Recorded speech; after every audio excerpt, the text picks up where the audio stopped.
आता विश्वात्मके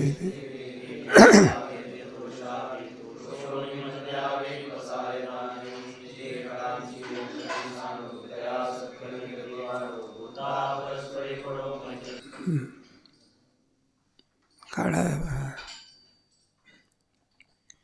आता विश्वात्मके येणे वागज्ञ दोषावे दोषवडीमध्ये द्यावे पसायदान आहे. त्याला मंगल म्हणतात, त्याला प्रार्थनात्मक मंगल म्हणतात. त्या मंगलाचे 3 प्रकार आहे. वस्तुनिर्देशरूप मंगल, आशीर्वादात्मक मंगल आणि प्रार्थनारूप मंगल. असे वस्तुनिर्देशरूप मंगल माहिती आहे तुम्हाला.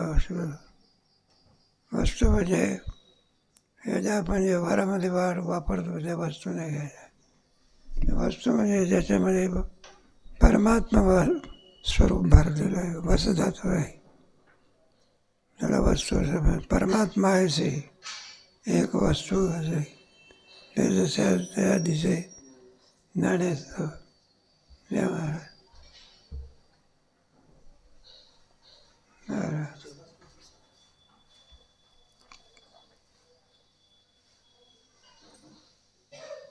परमात्मा असे जे एक वस्तू असे ते जया दिसे ज्ञानेश्वर. त्याला वस्तू शब्द हा व्यावहारिक नाही घ्यायचा, पारमार्थिक अर्थ. वस्तू या शब्दाचा निर्देश परमात्मा आहे. परमात्मा वस्तूला वासुदेवात्मकम असं म्हटलेलं आहे. आता आहे ना, म्हणजे कशा करता चाललेलं आहे ते पसायदान आहे. मंगलाचे प्रकार माहिती आहे तुम्हाला, सांगून काही जास्त वेळ घेत नाही. पहिला आहे वस्तुनिर्देश रूप मंगल. तेव्हा ही वस्तू जी आहे ती वस्तूचं काय स्वरूप आहे, त्याच्यामध्ये सद्रूप, चिद्रूप, आनंदरूप, काय तुमचे जेवढं वर्णन करायचं असेल तेवढं तुम्ही वर्णन करा. त्याला वस्तुनिर्देश रूप मंगल. एक आशीर्वादात्मक मंगल आहे का, तेव्हा आशीर्वाद द्यावा. आणि कोणता आशीर्वादाचा विषय कोणता? सडवे काय बोलिले जे भक्तीन द्यावे माझ्या हाती. त्याच्यामुळे नवविधा काय श्रवणम कीर्तनम विष्णू स्मरणम अर्चनम वंदनम दास्यम सख्यम आत्मनिवेदनम. असे तुका म्हणे तुमच्या पयाच्या उतरे न खरे आशीर्वादात्मक आहे. वेळ जातो आपलं जास्त नाही. त्याच्या आशीर्वादामध्ये श्रेष्ठांना आशीर्वाद केल्यानंतर कशा फलाची प्राप्ती. वास्तविक कौरवालाच विजय मिळाला पाहिजे होता, पण विजय कोणाला मिळाला? कारण त्याचं सैन्य कसं होतं, 11 अक्षौहिणी. हे काय बरं, त्याच्यामध्ये महारथी, कर्ण, द्रोणाचार्य, भीष्माचार्य सगळे होते. एकाएकाचे व्यापाऱ्याने विश्व होय समारे असे असतात. इथे काय भक्त कोण नाही. एक अर्जुनच तेवढा होता, बाकी सगळे भीम वगैरे 8-10 वर्ष भीम वगैरे. विजय कोणाला प्राप्त होता? पांडवाला, नाही कौरवाला. पण विजय कोणाला मिळाला? मग विजय मिळवण्याचं काय त्याला कारण आहे का? युद्ध सुरू होण्याच्या पूर्वी धर्मराज आशीर्वाद घेण्याकरता जो जाऊन भीष्माचार्य, द्रोणाचार्य. मग आहे द्रोणाचार्याचा शिष्य कोण? हे सगळी मंडळी. मग गुरु आपल्या विद्यार्थ्याला मारत असतो का? मारत असतो का त्याचं काय यश करतो? मग त्याने जायचं म्हणलं महाराज आशीर्वाद द्यावा, जेव्हा सर्वांनी असं देवा विजयी व्हावा. मग विजय कोणाचा झाला? आणि कशातलं महात्म्य? आशीर्वाद. असं आशीर्वाद द्यावा हाची मग आशीर्वादच आहे. म्हणून इथे आणि ज्ञानेश्वर महाराज आशीर्वाद मागतात. तर आता शब्द ठेवलेला आहे त्याचा. आशीर्वाद मागण्याचा काहीतरी वक्रच असावा लागत असतात. उगीच आशीर्वाद देत असतात की आशीर्वादासारखं काहीतरी असावं लागत. एखाद्याला काही मागायचं असेल तर उगीच मागत असतो का? एखादा नौकर आलेला म्हणला मग मला द्या, तो नौकर असतो मागण्याची त्याची पूर्वतयारी असते. दिवसभर काम केल्यानंतर मागण्याचा काय येतो. आणि काही न मागता मागत असेल भिकारी म्हणत असतात. ऐक त्याला काय होतं, त्याच्याविषयीची भाषा वेगळी. आणि काम करून मागणारा माणूस असेल त्याची भाषा. काम करून मागणारा हक्क तयार झाला. काय झाला हक्क, बिगार नाही काय नाही. तसं काम करून मागणं म्हणजे काय, त्या ग्रंथ निर्माण केला. काय झाला आणि मग मागण्याचा काय झाला, हक्क प्राप्त झाला. उगीच हक्क प्राप्त झाला. ऐका ब्रह्मसाम्राज्य दीपिका, विठोबाचा पुराण सगळा हे मराठीचे म्हणून आता माता शब्द आहे. ज्ञानेश्वरी नावाचा ग्रंथ ज्ञानेश्वर महाराजांनी त्यांच्या समोर ठेवला. मागण्याचा हक्क आहे. तेव्हा ही ब्रह्मविद्या आहे. कोणती विद्या ही? ब्रह्मविद्या ज्ञानेश्वर महाराजांनी गीतेमधून कोण्या भाषेत आणली? मराठी भाषेमध्ये आणण्याचा आता बात चालू आहे ना. कोणता आहे? भानगडी म्हणून म्हणलं हिंदी मुळेच होऊ देणार नाही. आता त्यांचा चाललेला आहे. भाषा ही आपली मराठीच पाहिजे. म्हणजे असं तेव्हा काहीतरी युक्ती काढा. मराठी शिकलंच पाहिजे. मराठी काय केलं पाहिजे. मग हिंदी वगैरे भाषा आहे ऐच्छिक शिकाय अथवा, पण मराठी तरी नाही म्हणलं बाकीच्या भाषा नको असा एक वर्ग आहे. अलीकडे भात चाललेला आहे. तेव्हा मराठी भाषेमध्ये हे सगळं वाङ्मय आणलेलं आहे ज्ञानेश्वर महाराजांनी, नाही का. त्याचं नाव ज्ञानेश्वरी ठेवलेलं आहे. तेव्हा त्याच्यामध्ये पर्यायोक्ती तात्पर्य काय काढले, लिंगन तात्पर्य निर्णय, उपक्रमोपसंहार अभ्यास बुद्धता फलम, निगम तात्पर्य निर्णय. तात्पर्याला सर्व सांगण्याचं म्हणजे ऐकणे. हे ब्रह्मविद्येचा सोगाळ आहे. तात्पर्य कशामध्ये, एखादा कीर्तनकार असला उत्कृष्ट मुद्द्याचं वर्णन करतो, शेवटी अभंगाचं तात्पर्य करा विठ्ठल हे तात्पर्य नाही. त्याप्रमाणे आणि तात्पर्य ब्रह्मविद्या आहे. कोणती विद्या आहे आणि ही विद्या कुणाच्या कृपेने प्राप्त झाली. श्री यदक्षरम मना कियम आनंदमय श्रीमन्यवृत्तीनाथी ख्यातम नाही. तर यदक्षरम मना कियम आनंदमयमय पेयम ही सगळी ब्रह्मविद्या आहे ना. ही निवृत्तीनाथ महाराजांच्या कृपेने आपल्याला काय झाली. इतरांनी सुद्धा आणखी या भगवद्गीतेवरती टीका केलेल्या अनेक रामानुज मध्व वल्लभ बरोबर ज्ञानेश्वर महाराजांनी सांगितलं. म्हणलं काही हरकत नाही. यांना आता इथे वाद आहे, आपला काय वाद करण्याचा नाही आहे. त्याच्यात बऱ्याच भानगडी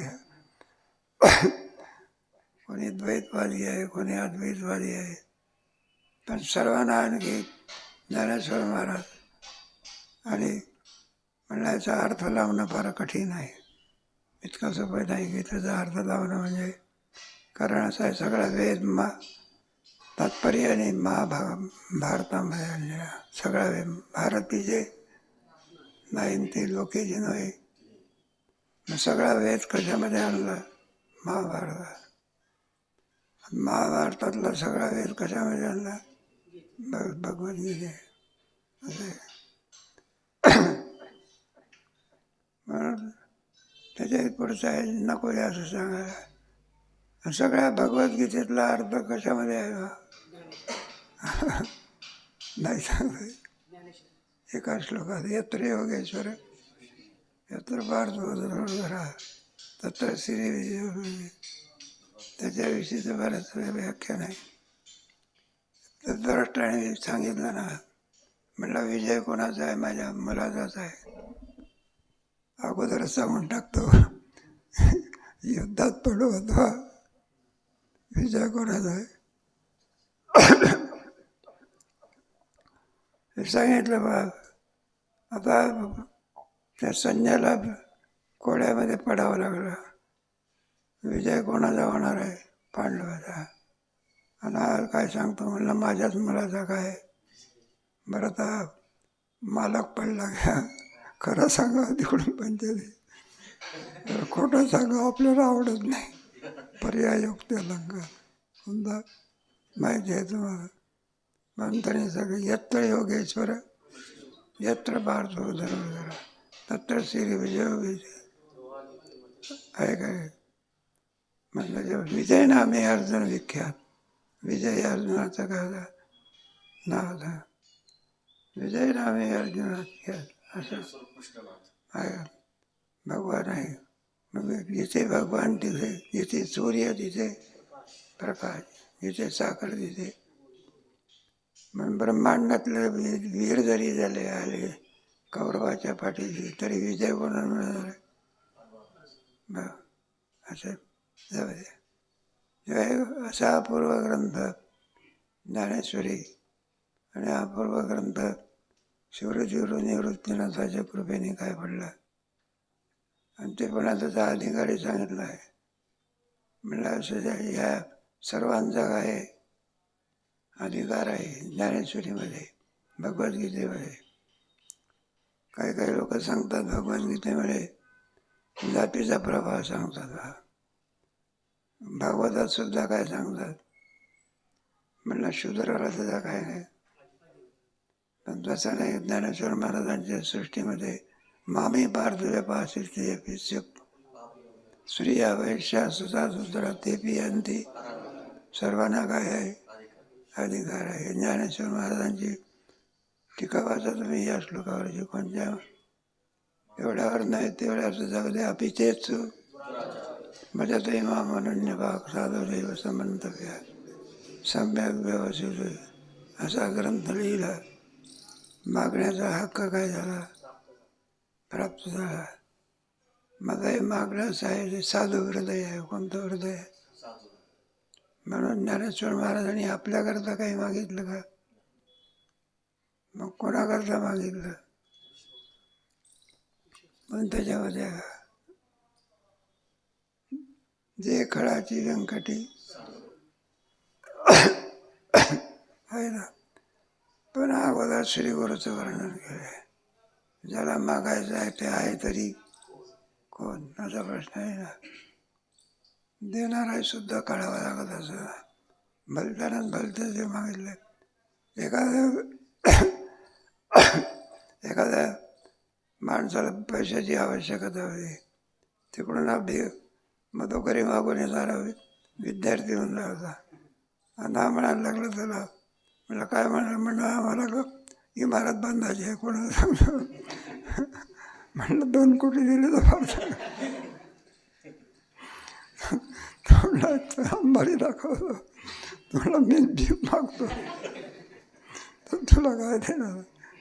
मग मागणारा कोण लागत असतो. त्याला एकनाथ शिंदे लागत असतो.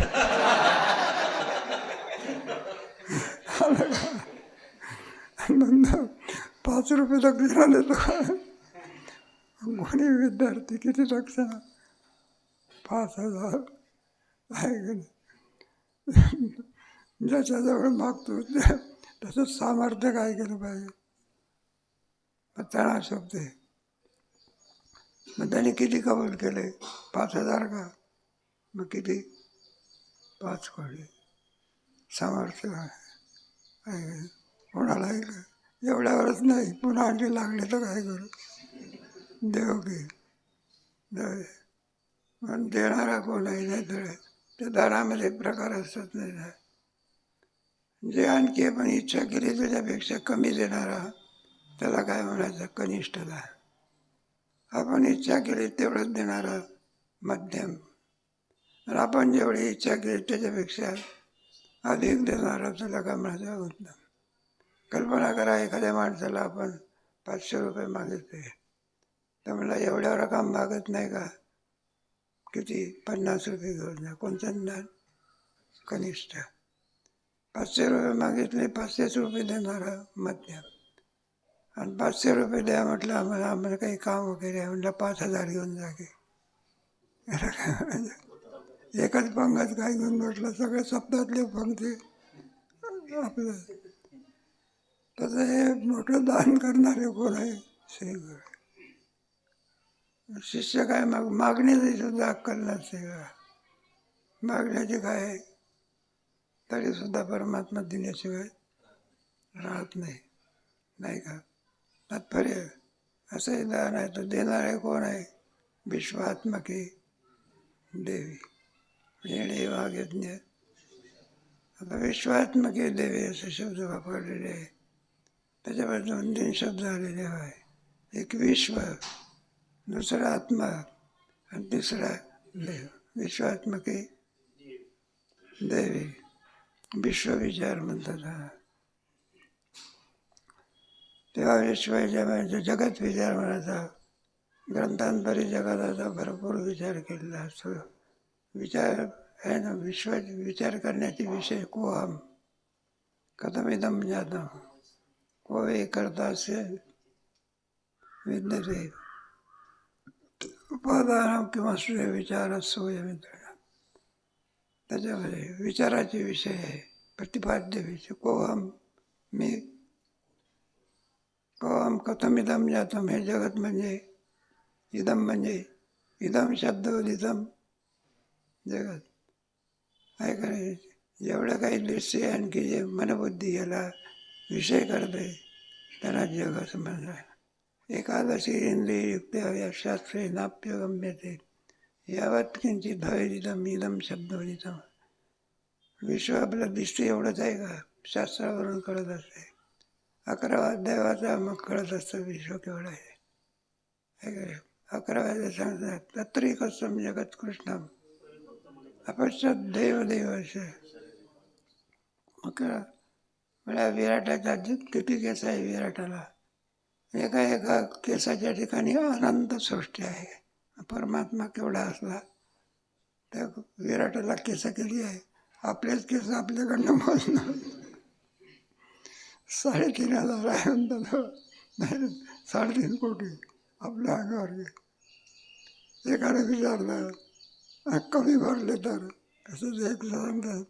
बिरबलची आणि ते राजाची गोष्ट. खूप कावळे होते का? राजाने विचारलं, मला बिरबल कावळे किती आहे? त्याने लगेच सांगून टाकलं 9,500. अरे मोजले तर कमी भरले तर म्हणलं काही कावळे पाहून गेले आणि जास्त भरले तर म्हणलं पाहून गेले.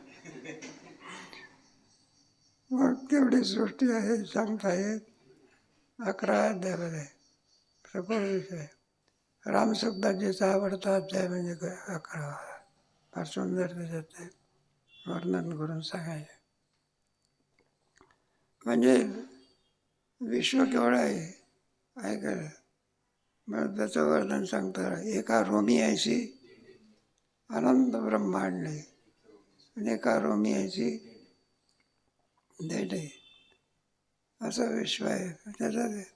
त्याला जग का म्हणतात? जनजायते असं जातं त्याच्यामुळे. जनजायते म्हटलं काय घेतलं? जग घेतला. आणि पुढे गमगच्छती म्हटलं काय घेतलं?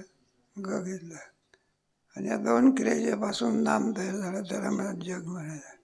जे उत्पन्न होते आणि जाते त्याला काय म्हणायचं? जग म्हणायचं. माझं त्यालाच विश्व असं म्हणत असतात. म्हणजे विश्व आहे ना तसं ते किम स्वरूप आहे. परिवर्तन होणार विश्वाचा काय स्वभाव आहे ना. ते आहे त्या याच्यामध्ये राहते, परिवर्तन होत असते. म्हणून तुमचं 15वा अध्याय त्याच्याकरता भगवंताने सांगितलं आहे. त्याला अश्वत्थ असं म्हटलेलं आहे. 2 ठिकाणी आले बघा. त्याच्यामध्ये ऊर्ध्वमूलमूल शाखा अश्वत्थम प्रारभ्यम छन्नांसी अस्य अंतुना नरूपमस्य तथोपलभ्यते नान्तो न जाने अश्वत्थम. एक एक शाखा कधी पडली लक्षात येऊ शकत नाही. किती जरी प्रयत्न केला तरी त्याचं मोजमापन करायचं. एकी केव्हा गेली आणि दुसरी केव्हा आली कळत नाही. माझा याला विश्वाचं सुंदर झाडाच्या रूपाने केलं आहे. कोणत्या रूपाने? उडदवा काय, त्याची पानं काय, त्याच्या डाळ्या काय आहे ना, काय करे. म्हटलं त्याला काही फुलं बिलं येतात काय, काही या फुलांना फळांना जे काही पण नसतं. अशोकाचं झाड, कशाचं झाड? अशोकाच्या झाडाला काय फुलं येते का पानं येते? आपल्या संस्थेसोबत नाही. समोर अशोकाची झाडं लावा म्हणे. कशाची? असे आपल्या जयविजयासारखे. आम्ही सांगितलं म्हटलं हे लावा, पण ते पाठीमागे लावा. कुठे लावा? पाठीमागे, समोर नको दे. मग समोर काय? मग आंब्याची झाडं लावा. कशाची झाडं लावायची? समोर काय लावले आहे काय? आणि पाठीमागचे अशोक काय देत असते, पानं झाडता झाडता नाके काही फायदा ना, सावली नाही. आणि आंब्याचं झाड तेव्हा ते याच्या वेळेला एकदम फांद्या तोडल्या बघा. ते मोठा उत्सव होता ना, ते दिसलं पाहिजे म्हणून काय केलं, खालच्या फांद्या काय केल्या, खालच्या जर फांद्या तोडल्या असताना नसताना बसून तर आंबे तोडता आले. सोडून नाही, बसून. जाऊ दे आपलं. हे कसं करतात सगळे. झाडाच्या रूपाने जगाचं काय केलेलं आहे. ऊर्ध्व मूल मलशाख अश्वत्थम प्रावरव्य छंदांसी. म्हणलं वाढ कशी होते? त्रिगुणात्मक असते. रजोगुणाची शाखा वाढली म्हणजे काय होते? मनुष्य रूपे हे पाय. तमोगुणाची शाखा वाढली तर ऐसे होती तरु तरुण नवलष्टानी. सत्वगुणाची शाखा ब्रह्मे शाणा पडते. सुंदर वर्णन आहे. अरे ज्ञानेश्वर महाराजांनी जे काही वर्णन, असं वर्णन कोणत्याच ग्रंथात नाही म्हणतात. इतकं सुंदर वर्णन ज्ञानेश्वरी मध्ये मराठी भाषेमध्ये काय केलेलं आहे, विस्तृत स्वरूपाने आहे. टीकाकारांच्या टीका आहे ना, एवढं वर्णन आहे. 2 शब्दातच काम भाग पुढे झाला. तेव्हा विश्वाचं वर्णन गीतेमध्ये सुद्धा पंचदशीमधनं एका दुसऱ्या प्रकरणामध्ये हे विश्व कसं निर्माण. विचारसागराच्या 5व्या तरंगामध्ये एकच ब्रह्म आहे. विश्व आलं कुठं? सुंदर विषय. माया मानावी आणि मग सगळ्या विश्वाचा काय? मग पृथ्वी, आप, तेज, वायू, आकाश, काय याच्यापासून आणखी स्थूल सृष्टी, पुढे सूक्ष्म सृष्टी, कारण सृष्टी, स्थूल, सूक्ष्म आणि कारण. स्थूल सृष्टी कशी उत्पन्न होते नाही का? सूक्ष्म सृष्टी कशी उत्पन्न होते? आणि या सर्वाला कोण आहे? मग कारण सृष्टी म्हणतात. जे दिसते ब्रह्मांड वगैरे याला कोणती सृष्टी म्हणायची? जे दिसत नाही पण आहे त्याला कोणती म्हणायची? सूक्ष्म सृष्टी असं म्हणतात. आणि याला बीजभूत असणारी सुद्धा काय म्हणायचं? कारण. विचारसागरामध्ये 5व्या तरंगात त्याचा सुंदर काय केलेलं आहे, विचार केला आहे. त्याचा कर्ता कोण, काम कोण नाही का? त्या ईश्वरात त्याचा काय करता आहे. हे सर्व कशा करता चाललं आहे? विश्वविचार म्हणतात. कोणता विचार? जगत विचार. ग्रंथांतरी याचा काय केलेला असं ब्रह्मसूत्रात सुद्धा विचार आहे जगताचा. का म्हटलं ब्रह्म म्हणजे काय? ब्रह्माचं लक्षण काय? आता तो ब्रह्म म्हटलं काय ब्रह्माचं लक्षण आहे? जन्माद्यस्य सूत्रात आहे. यतो इमानी भूतानि जायन्ते न जानाति जीवन्ते तद्विजिज्ञास्यस्व तद्ब्रह्म असं वर्णन केलं आहे. म्हणून जन्माद्यस्यच आहे, ज्याच्यापासून ही संपूर्ण सृष्टी उत्पन्न होते, ज्याच्यावरच राहते आणि ज्याच्यातच काय होते, असं जे तत्व त्याला काय म्हणायचं? ब्रह्म. विश्वाचा काय केलेलं आहे? त्याच्यामध्ये तटस्थ लक्षण, स्वरूप लक्षण, विधी लक्षणे, निषेध लक्षणे याचा विचार करून असा विचार केला. त्याला जगत विचार म्हणतात. कोणता विचार? म्हटलं हे जगत आहे खरं, ते जगत आहे ना, जगत कारण, जगतालाही कारण कोण आहे? म्हणलं की ते जगत होते, प्रत्येकाचं मत असते त्याच्यामध्ये. परमाणू आरंभित नाही ऐक लोक, नाही ऐक लोक म्हणतात हे जगत कसं झालं? दोन परमाणूचा एक धेनू, दोन धेनुकाचा असं एक ब्रह्मांड तयार होत असते, त्याला पृथ्वी म्हणायचं. काय बरं? आणि परमाणू म्हणलेलं आहे. जाऊ दे, आपला विचार नको द्यायचा. परमाणू समजते ना. अंतिम तत्व म्हणजे कोणतं आहे? अगदी विभाग करत करत गेल्यानंतर ज्याचे आता विभाग होऊ शकत नाही, त्याला काय म्हणायचं? त्या अन्नमठाने त्याची व्याख्या केलेली आहे. बालाग्र शतभागाच्या एक व्याख्या अशी आहे, सूर्याच्या किरणामध्ये जे दिसतात ना, त्याचा 6ष्टतम विभाग हा परमाणू उच्चते. 6वा विभाग असतो त्याला काय म्हणायचं? परमाणू. त्याहीपेक्षा दुसरी व्याख्या आहे, 12 शतभागाचे. बाल म्हणजे लहान मुलाचा केस घ्यायचा. किती भाग करायचे? 100 काय? त्याच्यातला एक घ्यायचा म्हणा. आणि त्याचे किती करायचे? 100. आणि त्याला काय म्हणतात? करण्याच्या भानगडीत पडू नका. ब्रह्मदेवाला सुद्धा काय म्हणतात? करता येईल त्याला परमाणू. म्हणजे परमाणूपासून एक धेनू, पृथ्वीणू, एक मोठं सृष्टी काय होते? ही प्रक्रिया कोणाची आहे? नाही आहे एकाची. दुसरी प्रक्रिया कोणाची आहे? संख्याची आहे. खरी कार्य करणं करत होते प्रकृती हेतू उच्चते. पुरुष सुख दुःखानां भक्तृत्वे. पुरुष प्रकृती सोयी भंगते प्रकृतीच्या रंगणार. 13व्या अध्यायामध्ये प्रकृती दोन तत्व मानून प्रकृतीच्या हे सर्व क्रिया दिसते किंवा दिसते कोणाचं कार्य आहे? प्रकृतीचं. पुरुष हा संगत स्वरूपाचा आहे. दिसेल तेव्हा आमच्या यांनी सुद्धा विचार केला, चार्वाकांनी सुद्धा विचार केला. म्हणलं कोण आहे जगत कारण? किमन्यत काम आहे तुला. असं ते वेद मानायला काय नाही. असत्यम प्रतिष्ठन्ते जगदा आणि ईश्वरम. म्हणजे जगत हे कसं आहे समजून लागलं. ईश्वर विश्वर याच्यामध्ये काही नाही. म्हणलं हे तुमचं धाक दाखवलेला आहे ईश्वर. माना नामकं करा. मोठे भाव सांगायचे पाप आणि पुण्य हे काय? पाप म्हणजे मला ही धमकी आहे. हे कोणाचं मत आहे? चार्वाकाचं मत. तो ईश्वर म्हणाला काय नाही, तयार नाही. म्हटलं मग जगताला कारण कोण आहे? किमन्यत काम. अलीकडे हाच काय सगळं चार्वाकी मत आहे. कोणाचं मत आहे?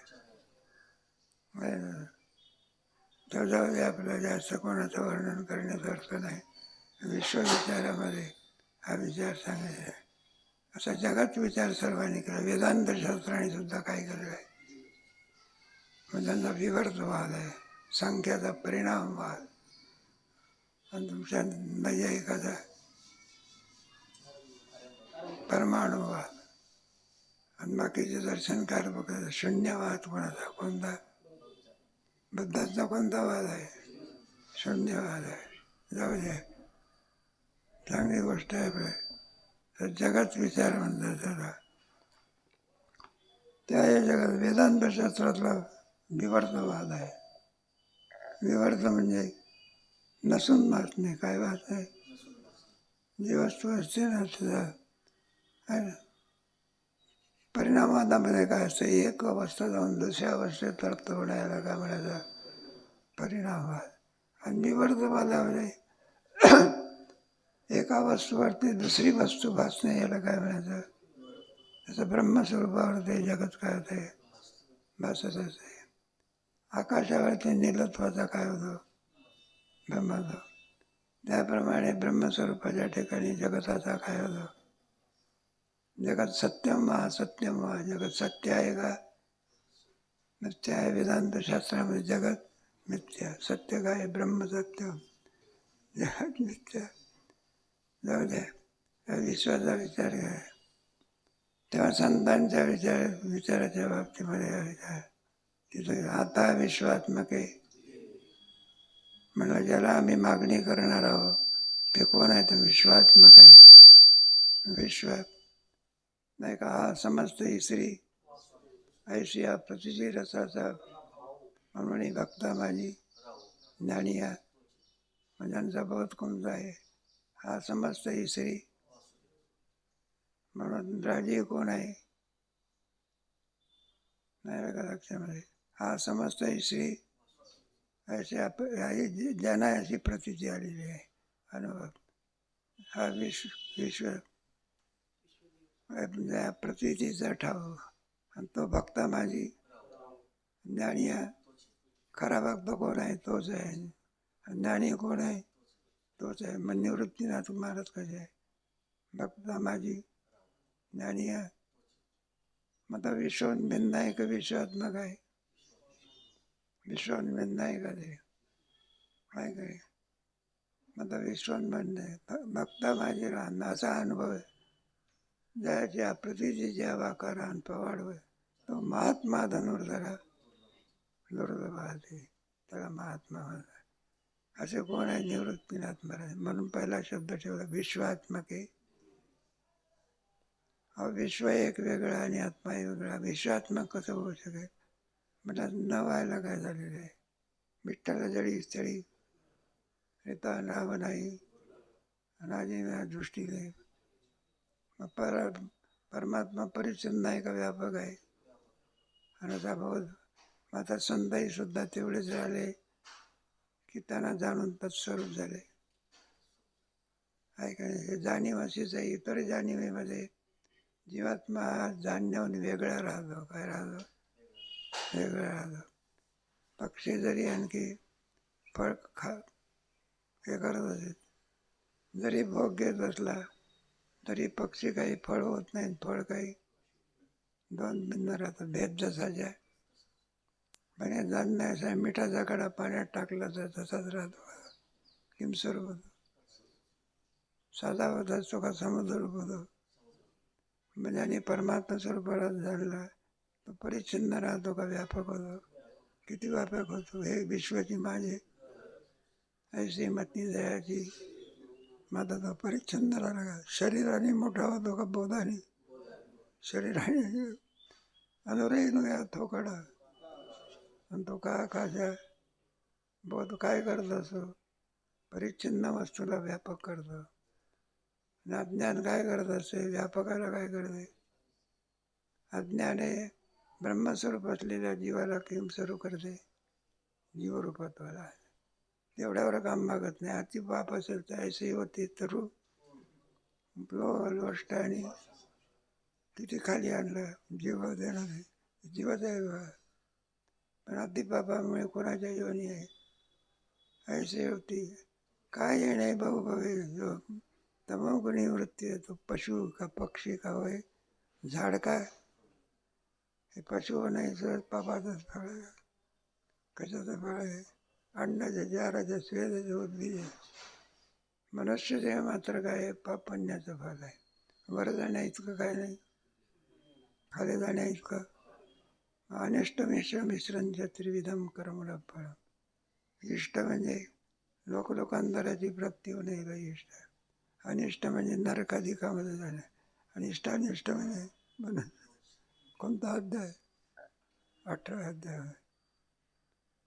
जाऊ दे, हे सगळं खाली दोनाची काय असं. आणि सर्वांमध्ये श्रेष्ठ असं सगळा समस्त ईश्वरी जिकडे जिकडे जिकडे जिकडे परमात्मा प्रती येत असते. जे जे भेटे बोध आहे का? जे जे भेटे अशा बोधाला जो प्राप्त झाला त्याला म्हणायचं विश्वात्मके देवी. म्हणलं त्याचं वर्णन करून सांगतो. म्हणलं हे शक्य आहे का? आहे का? एवढं परिच्छिन्न असणारा जीवाने व्यापक होत असो आणि तो विश्वात्मक होतो. शक्य आहे काय? त्याच्याकरता तुमच्या याचं वर्णन आहे बा, शुकाचार्याचं वर्णन आहे. सर्वात्मभाव म्हणतात. कोणता भाव? ते सांगतात ना, वडिलापेक्षाही सुद्धा मुलगा श्रेष्ठ ठरला.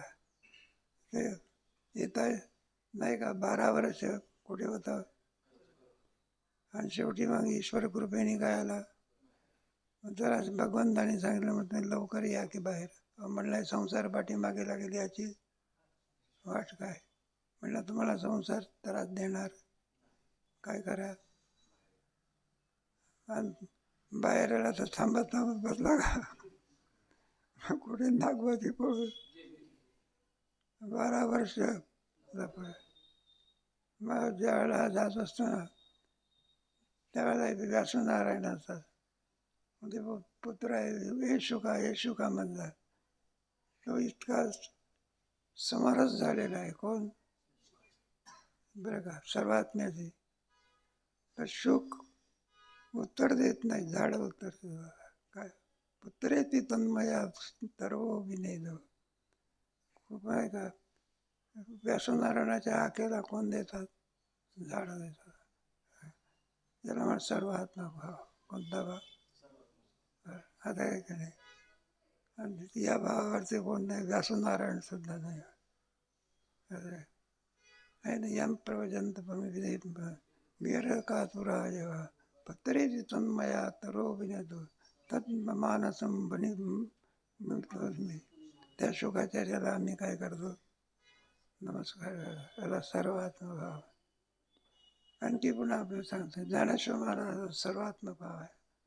ते नाही का, तुमचं ते पैठणच्या याच्यामध्ये लोक टिंगल करायला लागले ना, मग त्यावेळेला टिंगल करायला लागल्यानंतर नावावरून आणि हे लागला. मग ते शुद्धीपत्र द्यायचं. त्याला विचारायला लागले, म्हणलं तुझं नाव काय, तुझं नाव काय. कोणी म्हणतो निवृत्ती. निवृत्ती जातं प्रवृत्ती झाला. कशा करता माणसं काय बोलतील काही सांगता येत. ते टिंगलीचा विचार करणं म्हणजे वारकरी असतो बघा. आणि तो वारकरी जर शहरामधून जायला लागला आणि एखादी मोटरसायकल आली, बाजूला हो म्हणायचं, समजा हे धोत्र्या बाजूला हो.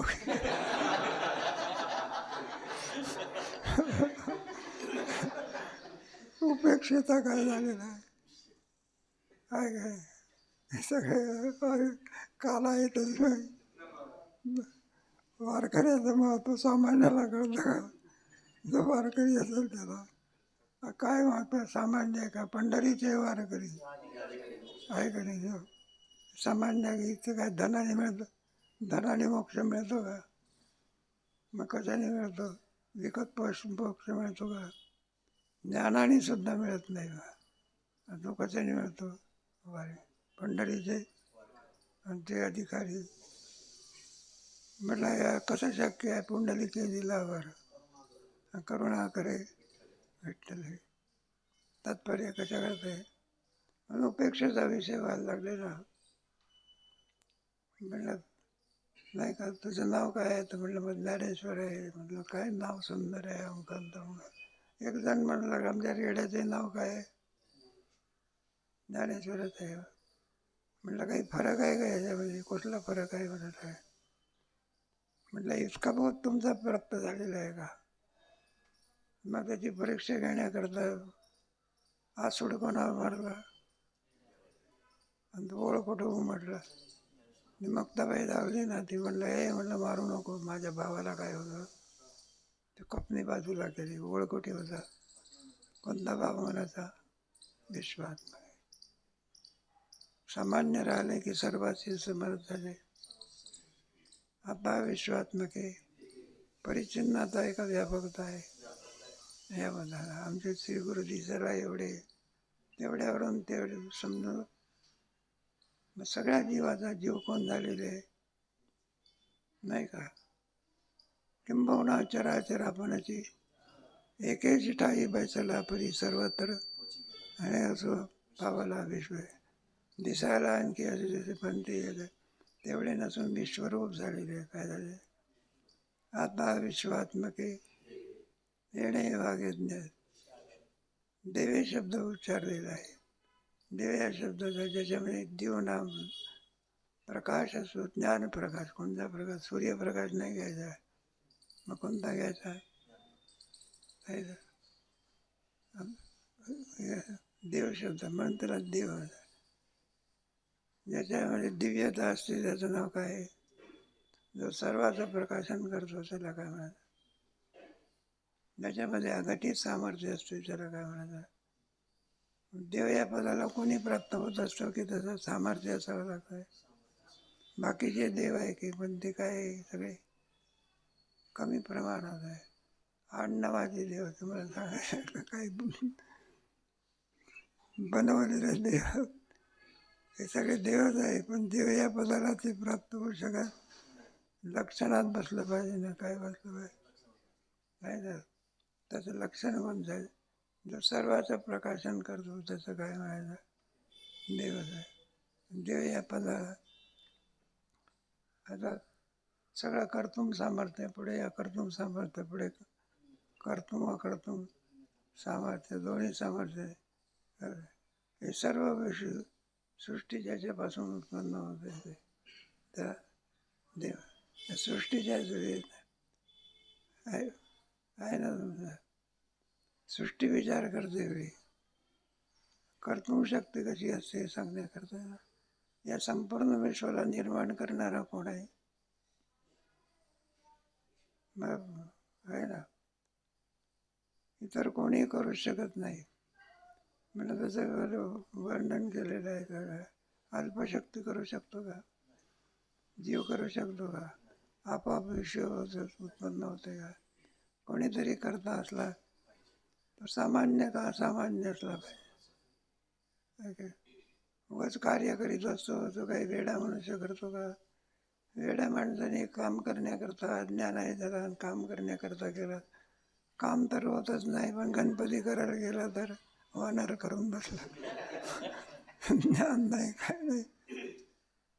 ज्ञानाचं लागत असतं. ज्या बाईला स्वयंपाकाचं ज्ञान नाही दिलं, बासमती तांदळाचा काय दिलं? भात दिला. भात करून ठेवते भांड एकन प्रकार. खालची असते जळवाडी, मधली बेनवली, वरची कोरडवाडी. आणि ज्या बाईला ज्ञान आहे ती बाई भात करते जसं मोगऱ्याच्या कळा नाही का, भाकरी करत असते. एखादी बाई नाही का चपात्या करत असते. 25 चपात्या जरी केल्या तरी वजन प्रत्येक चपातीचं सारखं. आणि चक्रीत लावून याचा गोल असते बघा. बरोबर. भाजली तरी कुठे काळी नाही, कुठे हिरवी नाही, कुठे काही नाही. आणि ज्या बाईला आणखी ज्ञान नसेल ती बाईसुद्धा आणखी चपाती भाकरी करून ठेवते.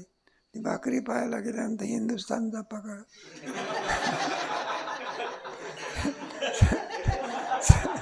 सगळे प्रांत कुठं जळाली तर कुठं ठोकळतं, कुठे काय.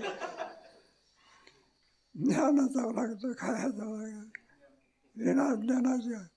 म्हणून या संपूर्ण जगताचा करता कोण आहे? सर्वज्ञ बना. तोच हे जगत काय करू शकतो? बरं, सर्वज्ञ सर्व काही असू शकेल, सामर्थ्य नसेल तर सर्व शक्तिमान यस्य ज्ञानमयं पहा. तोच सृष्टी काय करू शकतो?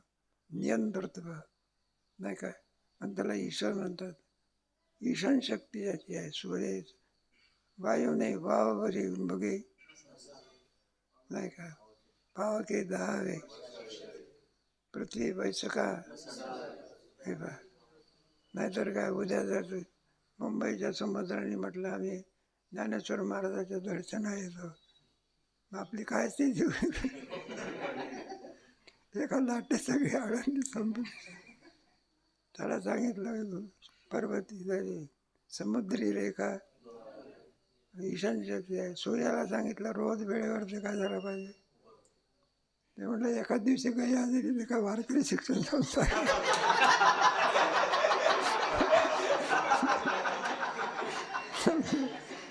ते काही नाही. आणि वेळेवर काय झालं पाहिजे. नाही नियामक शक्ती कोणाची? प्रिया सत्य नाही सूर्याची चालणी ऐसा तो समर्थ. पण तो देव या पदाला काय होतं, प्राप्त होतं. नाही नाही नाही. कर्तुम शक्ती कशी असते, अकर्तुम कशी असते. कर्तुम शक्ती म्हणजे काय आहे, देवाच्या मनात आल्यानंतर काय तो का म्हणे आले समर्थाचे अंजनी होय राहणार. अकर्तुम शक्ती म्हणजे दगड कुठं तरत असतात का, ज्याच्या नावाने दगड काय होतात, तरत असतात नाही का. प्रसंग तुम्हाला सगळे माहिती आहे की त्याच्यामध्ये. तो इंद्र कोपला ना, आणि त्याने पावसाचा काय केला, महेंद्र मानधारणम समय भजे भजे भजे भजे भजे स्तोत्र आहे भगवान म्हणून श्रीकृष्णाचे स्तोत्र. महेंद्र मानधारणम असं आहे. त्याचा गर्भहरण केला. त्याच्यामध्ये ना तर इंद्राला वाटायला लागलं मीच जगताचा काय आहे. मग त्याच्याकरता भगवंताने गोवर्धन पर्वत असं त्याच्यामध्ये असं आहे ना, त्या गोवर्धनाची लीला आहे ना, त्याच्या गोवर्धनाला भगवंत दाखवायला असं आहे करंगळी आज्ञेने वर गेला बा. कशाने, मुळामध्ये. पण लोकांना कळायला पाहिजे की देवाने काय केलं, हे लोकांना कळावं म्हणून करंगळी दाखवली. नाही तर वास्तविक कशाने गेले, आज्ञे. आणि गोकुळवासी लोकांना भ्रम झाला. काय झाला, आम्हीच काय केलं, अरे काड्या बिड्या वृंदावनला प्रेम मंदिर आहे, त्याच्यामध्ये सगळं दाखवलं आहे कृपाळू महाराजांनी. मग आता भगवंताला तो अभिमान कारवा गोकुळवासी लोकांचा. भगवान म्हणायला लागले, म्हणलं मी जरा बाहेर जावं का, जागे म्हणायला लागले, कशाला विचार. पुन्हा म्हणाला भगवान म्हणायचे थोडं बाहेर जाऊ का, पुन्हा पुन्हा कशाला विचारतो.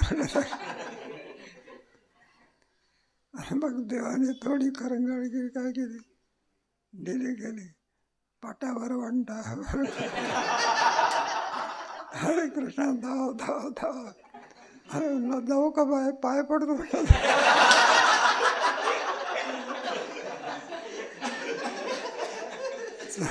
सामान्य शक्ती आहे काय, दिलेले गोवर्धन गुरी गोवर्धन याने. आता जो गोवर्धन दिसला तुकडा आहे बघा, केवढा गोवर्धनाचा भागवतामध्ये वर्णन आहे. असा एवढा अफाट काय आहे, सगळा गोकुळ त्याच्यामध्ये खाली ठेवला होता. गाईच तर किती होत्या, भगवंताच्या घरीच किती गाई होत्या, 9 लाख गोधने होते. सगळ्याचं रक्षण केलं. त्यावेळेस गोवर्धन केवढा असला. आणि लिलेने काय झालं, ही शक्ती ज्याच्या ठिकाणी आहे त्याला कर्तुम शक्ती असं म्हणतात. तो देव या पदाला काय होतं, अन्य कोणी सुद्धा देव या पदाला काय होत नाही. आमचे निवृत्तीनाथ कोण आहे, आता विश्वात्मके निर्णय वागज्ञात. मग आता नाही काही श्रीगुरु निवृत्तीनाथाचं वर्णन झालं. येणे वागयज्ञ. आम्ही जो काही ज्ञानेश्वरी ग्रंथ लिहिला तो कोणता यज्ञ आहे, वाणीचा यज्ञ. सर्वामध्ये मूल्य कोशाला जास्त असते, वाणीला आहे. सगळे इंद्रियाला मूल्य आहे. एक एक इंद्रिय काय हे सगळं फार कठीण असतं. ते आमच्या एक कंपनीचा मालक, कंपनीमध्ये ते भांबरे म्हणून होता, तो सांगत होता, म्हणजे आमच्या कंपनीचे मालक बरं का, त्याच्यात दोन्ही किडन्या काय झाल्या, खराब झाल्या. आणि त्याच्याकरता नाही तर डॉक्टर परदेशात वगैरे, मग त्या किडन्या फेल झाल्या. ते पुण्या काही 4 कोटी रुपये खर्च झाला. किती तरी जे व्हायचं ते झालं. रामभाई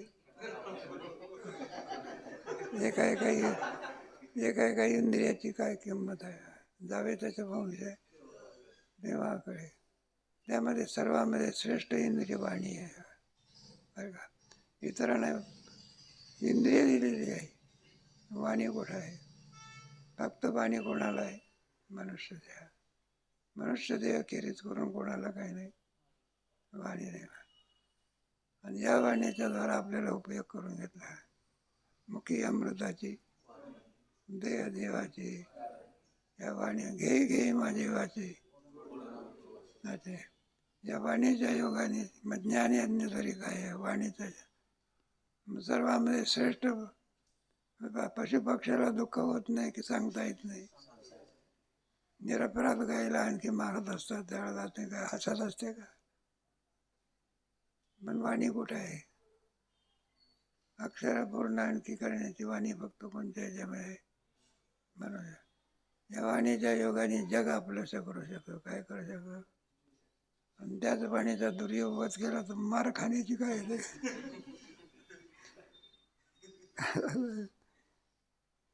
म्हणून सगळा वाणीचा प्रभाव आहे. कशाचा प्रभाव आहे? त्याला कोणता यज्ञ म्हटलं? वाघ आहे. हे नाही वाघ यज्ञ. म्हणून आम्ही आता वाणीचा ज्ञानेश्वरी नावाचा काय ग्रंथ आहे आणि तो श्रवणीमध्ये द्यावे. मग आम्ही आपलं तुम्हाला मागणार आहोत.